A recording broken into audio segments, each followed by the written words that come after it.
Hi friends, A film by Krish Ghaati అని పడుతుంది క్లైమాక్స్లో. ఇదేంటి క్లైమాక్స్ చెప్తున్నాను అనుకుంటున్నారా? అంటే ఈ సినిమాని తీసిన మహానుభావుడు ఎవరన్నది ముందు చెప్పాలి. క్రిష్ చాలా సినిమాలకి సినిమా ముందు ప్రమోషన్స్లో ఇది చాలా గొప్ప చిత్రం, చాలా అద్భుతం, కళాఖండం, ఈ సినిమాకి మ్యూజిక్ ఒక అద్భుతం, ఈ సినిమాలో అద్భుతమైన కొత్త కొత్త తెలుగు పదాలని, తెలుగు పద ప్రయోగాలని చేసాం అంటూ చాలా గొప్ప గొప్పలు చెప్తాడు. సినిమా లోపలికి వెళ్ళి చూస్తే అవి ఏం కనపడవు. ఈ సినిమా ఎలా ఉందో ఇప్పుడు చూద్దాం. అనుష్క చాలా రోజుల తర్వాత తెర మీద కనపడిన ఘాటీ సినిమా ఈస్టర్న్ ఘాట్స్ అంటే ఒరిస్సా సరిహద్దుల్లో, ఆంధ్ర సరిహద్దుల్లో 3 రకాల గంజాయిలు పండిస్తూ ఉంటారు. ఆ గంజాయిల్ని స్మగ్లింగ్ చేస్తూ దొరికిపోతూ ఉంటారు. కొంతమంది ఆ గంజాయితో లిక్విడ్ ఫామ్లో ఒక కొత్త ఫార్ములా కనిపెట్టి దాన్ని ఫారెన్కి ఎక్స్పోర్ట్ చేస్తూ ఉంటారు. కోట్లు గడించేశారు అన్నట్లు చూపిస్తారు. అయితే వాళ్ళలో బావ మరదలు ఇద్దరుంటారు. ఆ బావ మరదలు కలిసి ఈ లిక్విడ్ గంజాయి ఫార్ములాని తయారు చేస్తారు. ఇది తెలుసుకున్న ఆ ఊర్లో గంజాయి స్మగ్లింగ్ చేసే 2 నాయుడు బ్రదర్స్ వాళ్ళిద్దరిని ఏం చేశారు, ఆ తర్వాత పగ తీర్చుకోవడం కోసం ఆ మరదలు ఏం చేసింది అన్నది మిగిలిన కథ. ఇదే కథ. ఈ కథలో మరదలు ఎందుకు పగ తీర్చుకుందా అన్నది కూడా మీకు ఈజీగా తెలిసిపోతుంది. ఇది లేడీ ఓరియంటెడ్ సినిమా. ఈ లేడీ ఓరియంటెడ్ సినిమాలో హీరోయిన్ ఒకరిని లవ్ చేస్తుంది. ఆడికి ఏమవుతుంది అన్నది మీరే ఊహించుకోండి. అదే సినిమా. ఎన్ని సినిమాల్లో చూడలేదు కదా, పోనీ దాన్ని అద్భుతంగా ఇంట్రెస్టింగ్ గా చెప్పారా అంటే అది లేదు. ఫస్ట్ హాఫ్ అయ్యేసరికి మనకి నీరసం వచ్చి కింద పడిపోతాం. ఆ విలన్స్ అలాంటి వాళ్ళని తీసుకొచ్చారు. మరి చైతన్యరావు విలనిజం ఫస్ట్లో ఓకే అనిపించిన లాస్ట్కి వచ్చేసరికి అతను హై పిచ్లో అరుస్తూ చిరాకు పుట్టిస్తాడు. మరో విలన్ ఉంటాడు, అతను వచ్చిరాని తెలుగు మాట్లాడుతూ ఓవర్ యాక్షన్ చేసినట్లు అనిపిస్తుంది. జగపతి బాబు పాత్ర ఎటు వెళ్తుందో దానికి ఒక తీరు తెన్ను లేకుండా సాగుతుంది. అతనికి చేసిన గెటప్ కూడా చిరాకుగా అనిపిస్తుంది. అందంగా కనిపించే నటుల్లో జగపతి బాబు ఒకళ్ళు.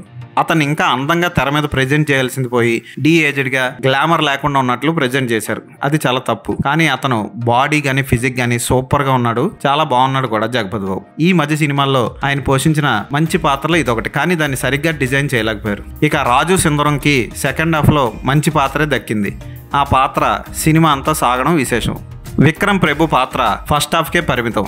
సెకండ్ హాఫ్లో కూడా వచ్చిపోతూ ఉంటుంది, కానీ అదేంటి అన్నది మీరే చూసి తెలుసుకోవాలి. అతను ఆ పాత్రని ఓకే అనిపించేలా పోషించాడు. తెలుగు కూడా బాగానే ట్రై చేశాడు. డబ్బింగ్ ఎవరో బాగానే చెప్పారు. ఇక ప్రధాన పాత్రధారి అనుష్క, ఆమె అక్కడక్కడ చూడడానికి లావుగా అనిపించినా పర్వాలేదు అనిపించింది. బయటకు వచ్చి పబ్లిసిటీ చేయలేనంత లావు ఏమి లేరు ఆవిడ.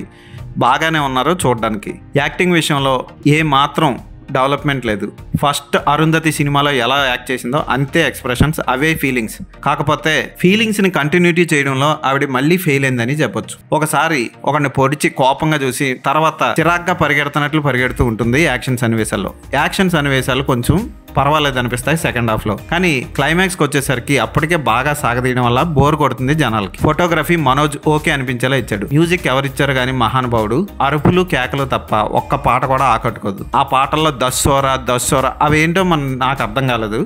ఒరిస్సా పదాలు ఏమో కానీ వినడానికి మాత్రం అంత గొప్పగా రుచించలేదు.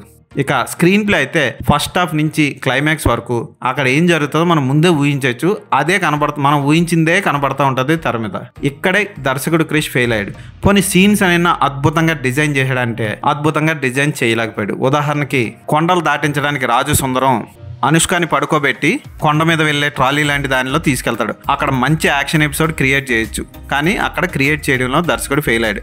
ఇంటర్వెల్లో బీభత్సం జరుగుతుంది. ఆ తర్వాత సినిమా స్టార్ట్ అయిన వెంటనే ఆ ఇంటర్వెల్లో జరిగిన షాట్కి సినిమా స్టార్ట్ అయిన విధానానికి రెండింటికి కనెక్షన్ ఉండదు. ఎక్కడి నుంచో ఎక్కడికో వెళ్ళిపోతుంది సినిమా. ఇలాంటివన్నీ వదిలేశాడు దర్శకుడు. పోనీ వైలెన్స్ నన్న అంత బీభత్సంగా చూపించాడంటే అంత బీభత్సంగా చూపించడంలో ఫెయిల్ అయ్యాడు. సో ఇక్కడ అనుష్క పోషించిన శీలావతి పాత్ర అంత గొప్పగా అదిరిపోయే రేంజ్లో ఎలివేట్ అవడంలో ఫెయిల్ అయిపోయింది. అనుష్క కోసం ఒకసారి ఈ సినిమా చూడాలనుకుంటే చూడొచ్చు. క్రిష్ ఎప్పట్లాగే సగం ఉడికించిన వంటనే ప్రజలకు వడ్డించాడు. ఈ సినిమాకి నేను ఇచ్చే రేటింగ్ 2/5.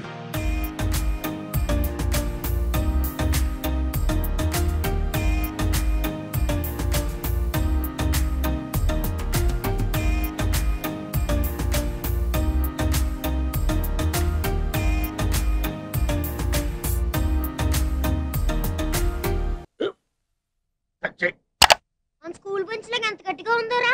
కొట్రా, కొట్టు, పర్లేదు, కొట్టు. బాబాయ్ ఏంటి నువ్వు కొడతావా? కమా బిట్ మీ యార్. వద్దు బాబాయ్. వాడిని నేను కొట్టడం లేదమ్మా, వాడినే నన్ను కొట్టమంటున్నాను.